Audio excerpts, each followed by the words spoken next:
ये देखिए बद्रीनाथ धाम आ चुके हैं हम। ये है तप्त कुंड जो कि गर्म पानी का स्रोत है। यहाँ से देखिए गर्म पानी निकलता है। तो फिलहाल मैं पहुँच चुका हूँ श्री बद्रीनाथ धाम के पास में। तो बद्रीनाथ में जगह जगह आपको होटल धर्मशाला मिल जाएगी।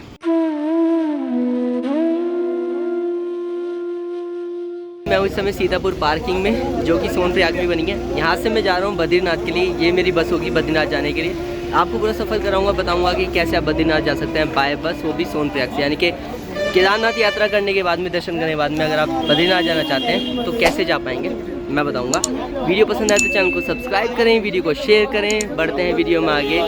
जय श्री केदार, जय श्री बद्री। सोनप्रयाग से मैं निकल जाता हूँ बद्रीनाथ के लिए, जो कि सफर होगा 220 किलोमीटर लंबा। ये सफर करने के लिए लगभग मुझे 9 से 10 घंटे का समय लग जाता है। सीतापुर पार्किंग जो कि सोनप्रयाग में ही बनी है, यहाँ से आपको बहुत सारी बस की सेवाएं मिल जाएगी जो कि सीधा आपको बद्रीनाथ के लिए लेकर आती है, जिसका किराया 600 रुपए तक हो सकता है। वहीं अगर आप हरिद्वार से सीधा बद्रीनाथ के लिए आना चाहते हैं तो वो सफर भी आप कर सकते हैं, जो कि 320 किलोमीटर लंबा सफर होगा और आप सीधा बद्रीनाथ आ सकते हैं, जिसमें लगभग 10 से 12 घंटे तक का आपको समय लगने वाला है।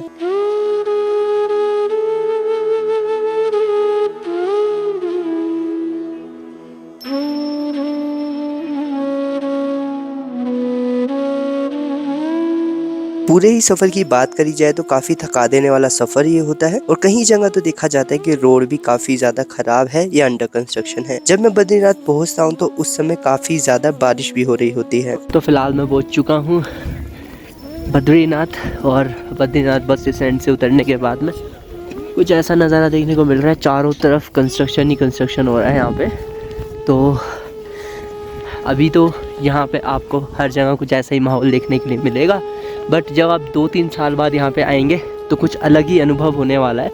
यहाँ पे एक मेगा स्ट्रक्चर प्रोजेक्ट चल रहा है जो कि 4 धाम यात्रा के अंतर्गत आता है, और सेंट्रल गवर्नमेंट, स्टेट गवर्नमेंट उसको मिला के कर रहे हैं। और ठीक सामने अगर आप गौर करेंगे उस साइड है माना विलेज।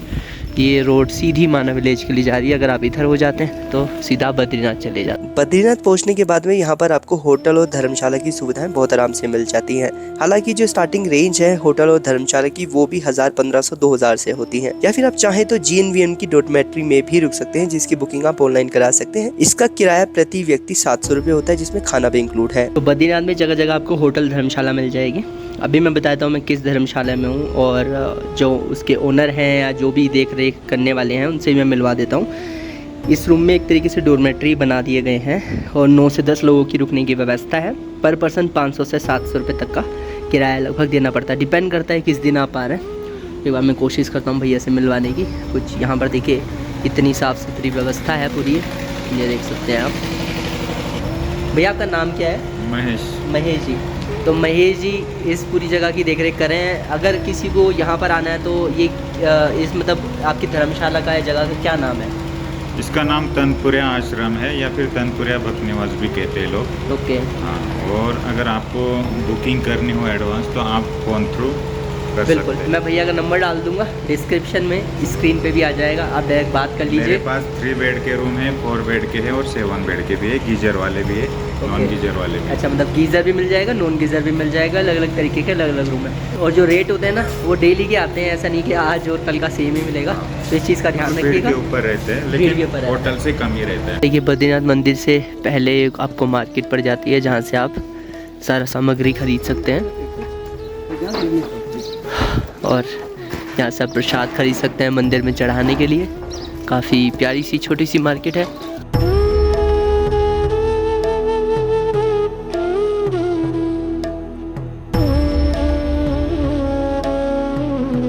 बद्रीनाथ धाम के पास पहुंचने के बाद में अगर आप खाने का विकल्प देखते हैं तो यहाँ पर आपको ढाबे व होटल का विकल्प दिख जाता है, जहाँ पर आपको प्रति व्यक्ति की दर से अगर खाना खाना है तो 150 या 200 रुपए तक देने पड़ सकते हैं। यहाँ पर आपको थाली सिस्टम भी देखने के लिए मिल जाता है, तो खाने को लेकर आपको कोई भी दिक्कत यहाँ पर देखने को नहीं मिलेगी। तो फिलहाल मैं पहुँच चुका हूँ श्री बद्रीनाथ धाम के पास में, जहाँ पर हमारे बद्री विशाल जी उपस्थित हैं, भक्तों को दर्शन दे रहे हैं। और कितना प्यारा नज़ारा है। 4 छोटे धाम में से एक बद्रीनाथ धाम भी आता है, और अगर आप 4 बड़े धाम देखेंगे तो उसमें से भी एक बद्रीनाथ धाम आता है। तो इसलिए बद्रीनाथ धाम की बहुत ज़्यादा विशेषता है।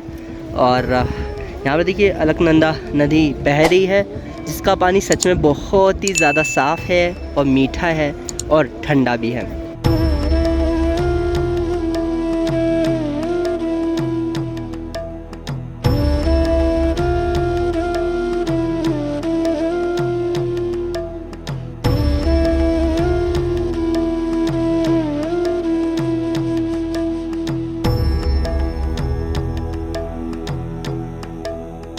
तो यहाँ पर है बद्रीनाथ धाम जो कि विष्णु भगवान को समर्पित है। यहाँ पर जो नदी बह रही है जस्ट नीचे, ये है अलकनंदा नदी जो कि बहुत ही ज़्यादा प्रसिद्ध है। आगे जाके ये गंगा में तब्दील हो जाती है, बदल जाती है। और यहाँ पर देखिए लाखों श्रद्धालु दर्शन करने के लिए आए हुए हैं। और ठीक सामने आप देखेंगे ये है तप्त कुंड जो कि गर्म पानी का स्रोत है। यहाँ पे आपको गर्म पानी मिल जाता है जो कि नेचुरल गर्म पानी। अब देखिए 2-3 फीट की दूरी पर अलकनंदा बह रही है जिसका पानी इतना ठंडा है कि आप पी भी नहीं सकते, बहुत मीठा पानी है।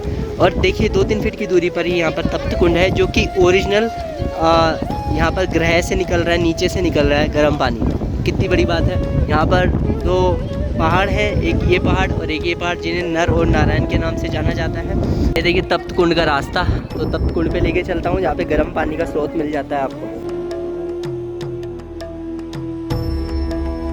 ये है तप्त कुंड जो कि गर्म पानी का स्रोत है। यहाँ से देखिए गर्म पानी निकलता है और ये देखिए यहाँ से निकल रहा है गर्म पानी।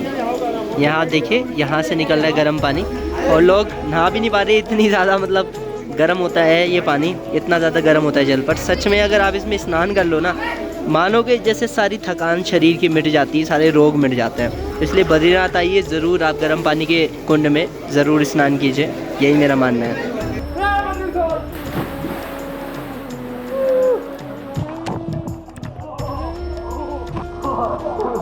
बहुत गर्म है, बहुत गर्म, मत के जाना पड़ा, बहुत ज़्यादा गर्म है, बहुत गर्म है भाई। नहाया नहीं जा रहा, कोई भी बंदा देख लो हिम्मत नहीं कर रहा है 1 सेकंड 2 सेकंड से ज़्यादा अंदर घुस जाए।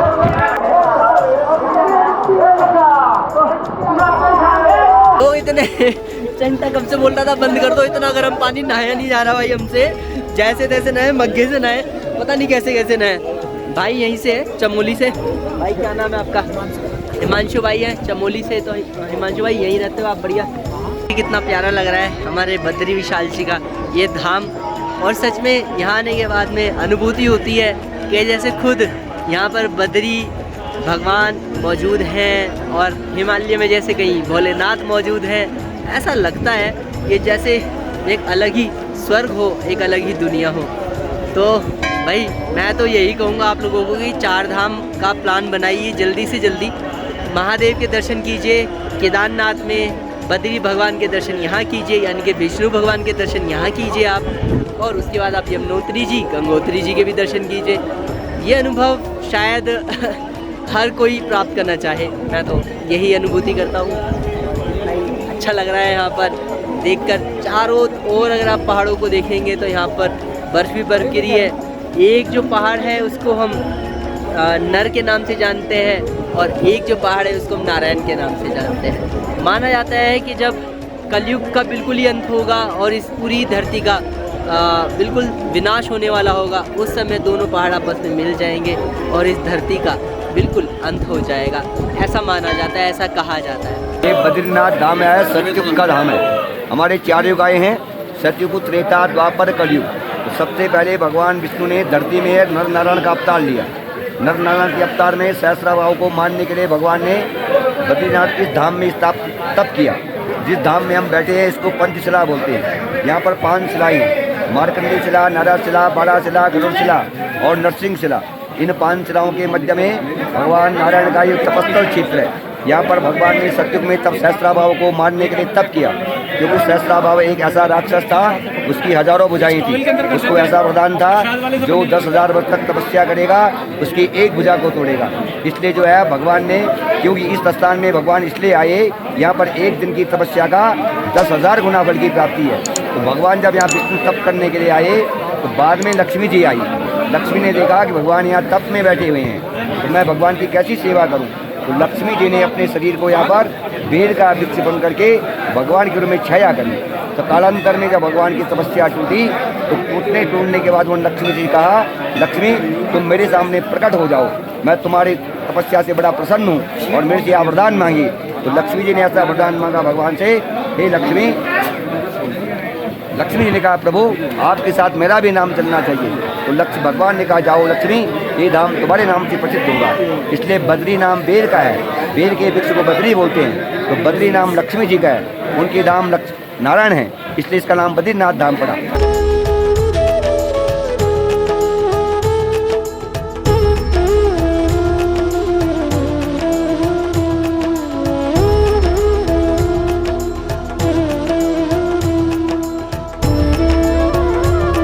बद्रीनाथ धाम जाने के लिए ये 100 रुपये का प्रसाद है और ये 200 वाला प्रसाद है, तो आप ले सकते हैं इसे भी। अच्छा, ये तुलसी की माला है, ये देखिए तुलसी। अच्छा, बद्री भगवान को तुलसी की माला चढ़ती है, क्या बात है। देखिए बद्री भगवान जी को तुलसी की माला चढ़ती है। तो माला कितने की है? ये 50 की, और ये बुरास का फूल है, यही होता पहाड़ में। हाँ, बुरास वाला, और ये कहीं नहीं होता। ये 50 की माला है ये। अच्छा, तो ये माला भी भगवान को चढ़ती है। जय हो बद्री विशाल। ये देखिए बद्रीनाथ धाम आ चुके हैं हम। क्या प्यारा नज़ारा लग रहा है इस समय। नहीं शिव स्नेह न तो शिव प्रेम, नोयं दयावान करुणाकर। ये देखिए जी बद्रीनाथ धाम में सब ऐसे घंटे बजा रहे हैं उछल के, पर कोई पहुंच पा रहा कोई नहीं। जय बद्री विशाल।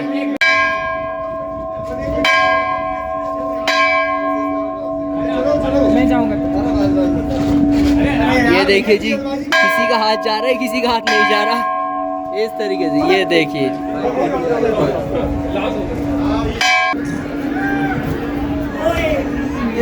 एक बार नवा प्रार्थयतं शिवं तव सुखाय, शिव तु संपूर्ण परिपूर्णता हि शिव। नहि शिव स्नेह न तो शिव प्रेम, नोयं दयावान करुणाकर। नवा प्रार्थयतं शिवं। यहाँ पे हो रहे हमारे बद्री भगवान के दर्शन बद्रीनाथ धाम के अंदर 2023 में। यहाँ आप दर्शन कर सकते हैं। वहीं बद्रीनाथ मंदिर के दर्शन समय की बात करें तो सुबह 6 बजे से लेकर दोपहर 12 बजे तक मंदिर खुलता है। फिर शाम को 4 बजे से लेकर रात को 9 बजे तक मंदिर के द्वार खुलते हैं भक्तों के लिए। मैं आप भक्तों को यहाँ पर यही सजेशन देना चाहूँगा कि कोशिश करें या तो सुबह बहुत जल्दी दर्शन करें या फिर रात में थोड़ा लेट दर्शन करें, जिससे कि आप भक्तों को भीड़ भी कम मिलेगी और आप दर्शन भी बहुत अच्छे से कर पाएंगे। दिन में देखा जाता है कि सबसे ज़्यादा भीड़ मंदिर में भक्तों की देखने के लिए मिलती हैं और लंबी लंबी कतारें लगी रहती हैं, जिसमें भक्तों को दर्शन करने के लिए 2 से 3 घंटे तक का भी समय लग जाता है। नहि शिव स्नेह न तो शिव प्रेम, नोयं दयावान करुणाकर। नवा प्रार्थयतं शिवं तव। मेरे बद्रीनाथ भगवान के दर्शन हो चुके हैं, बहुत ही प्यारे दर्शन हुए। और सच में बता रहा हूँ, यहाँ पे दर्शन करके जो अनुभूति हुई है, जो अनुभव मुझे मिला है, वो एक कहीं ना कहीं दिल को सुकून देने वाला है अनुभव। और आप सभी भी बद्रीनाथ धाम ज़रूर दर्शन करने के लिए आइए। हर हर महादेव, जय बद्री विशाल।